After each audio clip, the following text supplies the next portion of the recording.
Guys, welcome. Collective reading tayo ngayon. Tingnan natin kung kaninong mapipick up nating energy dito. Pwedeng sa'yo, pwede rin sa person mo. Kaya be open-minded po, hindi po halos lahat makaka-resonate. Kaya piliin nyo na lamang. And thank you nga po pala sa mga nag-subscribe, lalo-lalo na sa mga bumabalik. Marami pong salamat. Give me the message for collective. Kanino ang energy na to? Give me the message for collective. Kaninong energy to?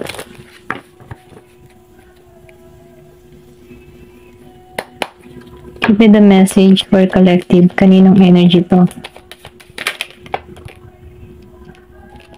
Meron dito 10 of Pentacles reverse.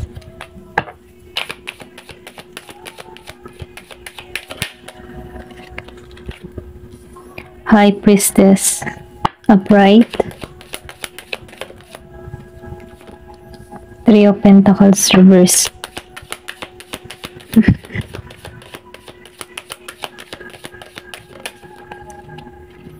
Ace of Wands reverse.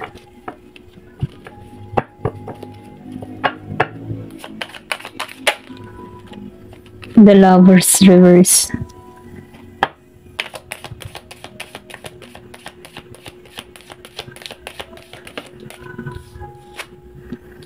Meron dito na 8 of Pentacles upright.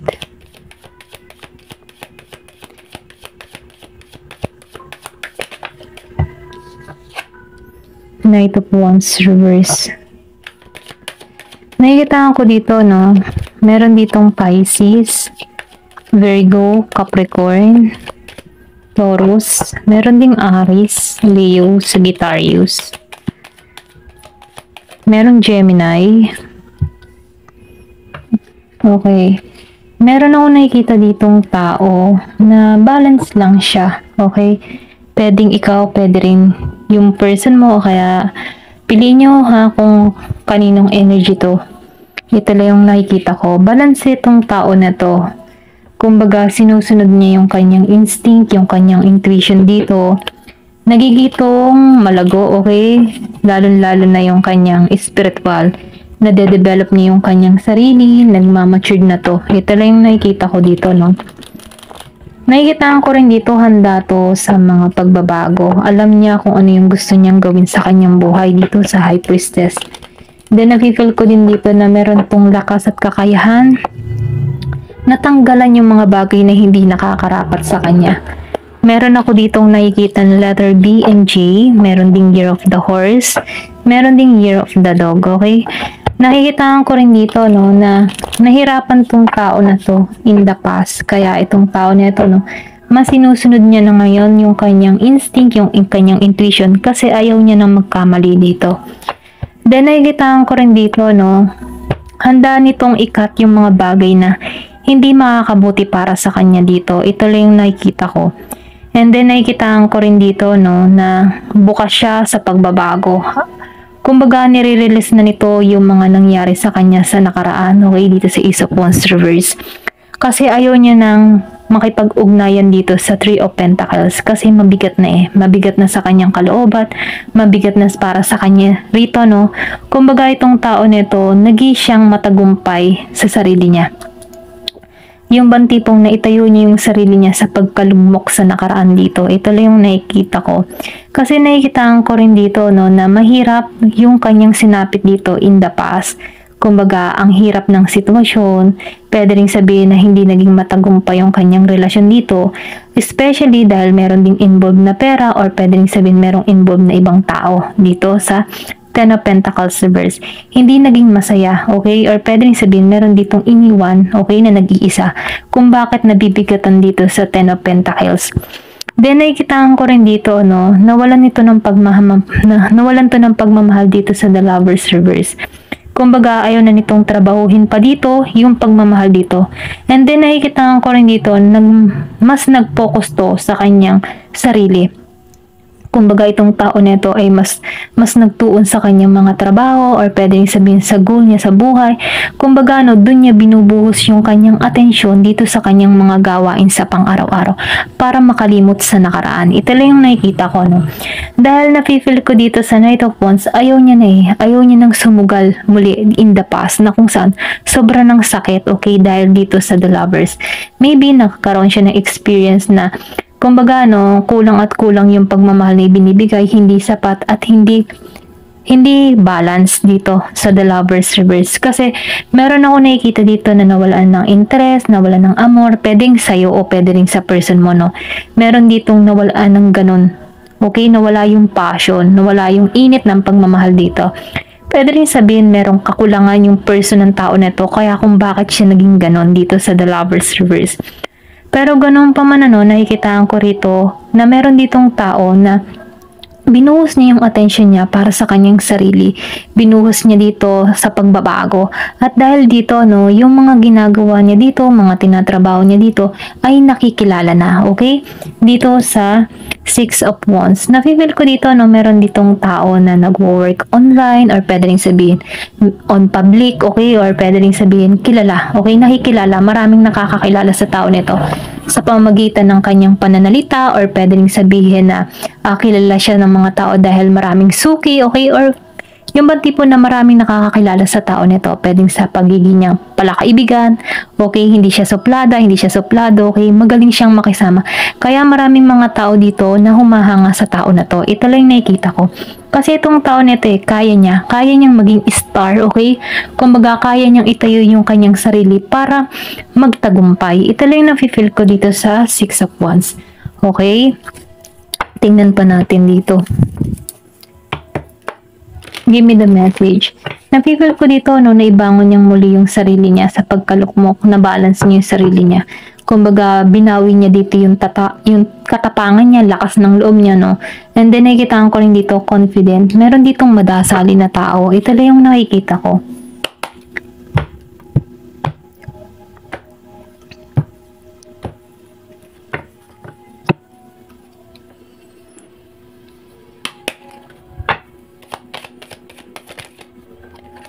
The Hangman Reverse. So, nakikita ko dito, ayaw niya na ma-stuck sa nakaraan. Sobra na kasing bigat Ayaw niya nang maramdaman niya muli yung mga ganong sinapit niya, yung kalungkutan, yung kapighatian, yung hirap sa sitwasyon, sa kinakasama, okay? Pwede rin sabihin na karon to ng experience na sobrang bigat sa kanyang kapareha. Kaya dito, sa The Hangman Reverse, napakawalan niya yung sarili niya Napalaya niya yung sarili niya sa emotion, okay? At nagiging masaya siya dito. Ito lang yung nakikita ko. Give me more information. Ano pa yung mensahe?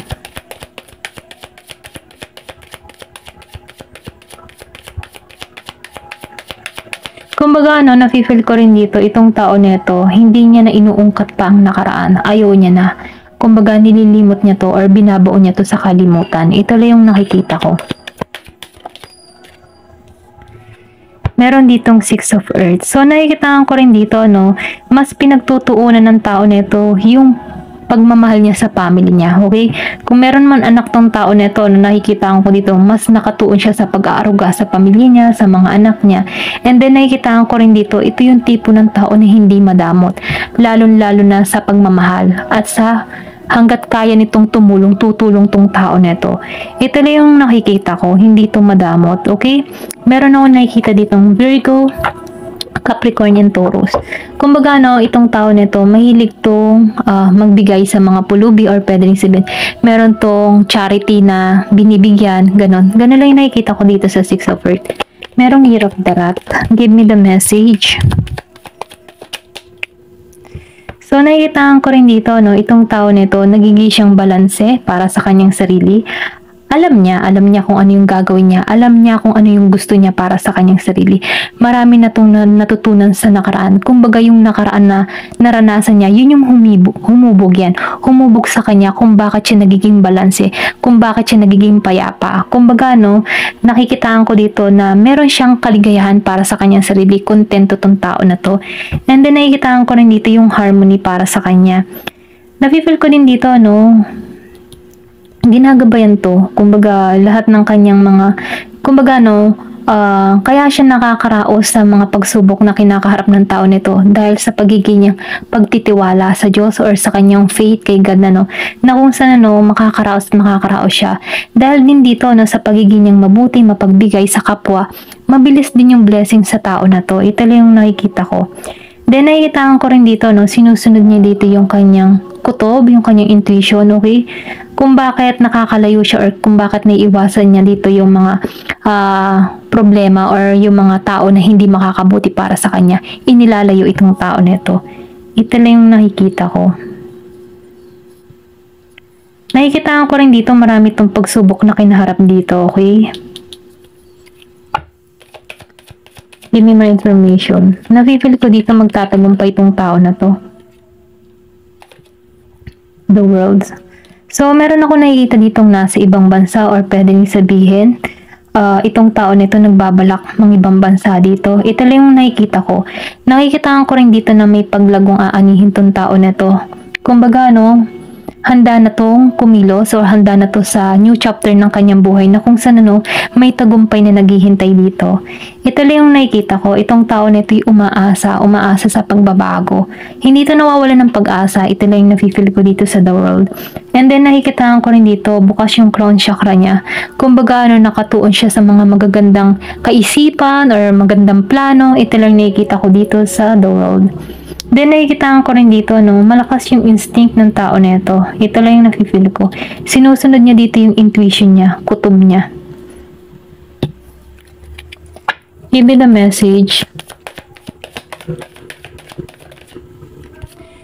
So, the lover. So, nakikita ko rin dito, malakas yung karisma ng tao nito. Marami nagkaka-interest sa tao nito. Ito lang yung nakikita ko. Merong Gemini. Then, nakikita ko rin dito, maraming humahanga sa tao nito. Pwedeng ikaw o pwede rin yung sa person mo, Kaya piliin nyo kung anong energy niya dito. And then, nakikita ko rin dito, meron ditong Year of the Snake. Nakikita ko dito, na maraming tukso, okay? Or pwede rin sabihin, lapitin siya ng mabuti, lapitin din siya ng masama dito. Kumbaga, nakikita ko dito na itong tao nito, kaya niya or pwede rin sabihin, nakikita niya dito kung sino yung hindi totoo sa kanya or kung sino yung mabuti para sa kanya. Kumbaga, nafe-feel ko dito malakas kasi yung instinct ng tao nito kasi lumabas ang the High Priestess and Temperance. Then, nakikita ko rin dito, maraming humahanga, pero ganun pa man, lapitin din siya sa tukso. Ito lang yung nakikita ko kasi itong tao nito, malakas yung appeal, malakas yung charisma, or pwede rin sabihin na maganda, gwapo, okay? Na kung saan, maraming lumalapit, or pwede rin sabihin na lapitin sa tukso. Ito lang yung nakikita ko. Give me more information.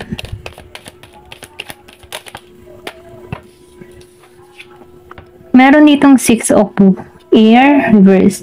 So, nakikita ko rito, na itong tao nito, nakaranas to ng disappointed or inabandon na, okay? Kumbaga, inalisan nang walang paalam, iniwan, ganyan. Kahit na ibigay niya ng lahat, iniwan pa rin tong tao nito. Meron ako nakikita ditong Year of the Rabbit. And, meron ding Aquarius and Libra. Ito lang yung nakikita ko. So, itong tao nito, nafe-feel ko dito na iniwan man siya dito, bumangon siya kahit nag-iisa. Ito lang yung nakikita ko. Nagkaroon to ng panibagong layunin sa kanyang buhay or pwede rin sabihin naging siyang positibo dito. Kasi na-experience niya na Kumbaga, yung experience na naranasan niya mga kabiguan, hindi ito nagpatumba sa kanya. Bagkus ito yung tumulong sa kanya para tumayo dito. Kasi nalalaman niya nauunawaan na siya. Kumbaga, itong tao na to nagkakaroon ng pangunawa kasi yung faith niya or yung pananalig niya sa taas, yun ang bumabangon sa kanya upang makaalis sa ganitong pain na nararamdaman niya. Ito lang yung nakikita ko sa 6 of Air reverse. Give me the message.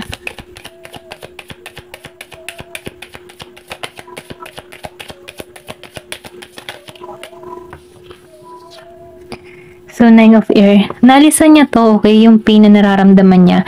Nagkaroon siya ng healing or pwedeng sabihin, pinakawalan na ng tao nito yung mga masasakit na sandali na naranasan niya. Dito sa 9 of Air. Kumbaga, ayaw ng tao nito na ma-stuck sa sitwasyon. Kaya itong tao na yung nangangarap, nagpapatuloy muli sa buhay, okay? Kasi nafe-feel ko dito na magtatagumpay itong tao na to. Ito lang yung nakikita ko. Then the Devil reverse. Naalisan niya na yung toxic sa buhay niya. Ito lang yung nakikita ko. Kumbaga, alam na ng tao nito kung sino yung toxic o hindi, okay? Kumbaga, itong tao nito yung nagiging ng maingat. Ayaw niya nang ma-stuck sa isang sitwasyon na sobrang bigat. Na-experience niya na yun, kaya ayaw niya na tong maulit muli dito. Ito lang yung nakikita ko. Kaya itong tao na ito, naalisan niya yung mga devil energy or sabihin natin toxic sa paligid niya, environment niya. Kumbaga, itong tao na ito hindi na nakikipag-deal sa mga ganon. Kasi nakikitaan ko dito, pinoprotektahan ng tao na ito yung peace of mind niya. Okay? Ito lang yung nakikita ko. Meron ako nakikita ditong Capricorn, Gemini, Aquarius, and Libra. Meron din ako nakikita ditong Sagittarius. Meron din ako nakikita ditong Virgo, Capricorn, Taurus, Aries, Leo, Sagittarius. Merong Pisces, and Virgo, Capricorn, and Taurus. Ayan. Ayan, ito lang yung nakikita ko. Ayan po, hanggang dito na lamang po. Thank you for watching, and love and peace.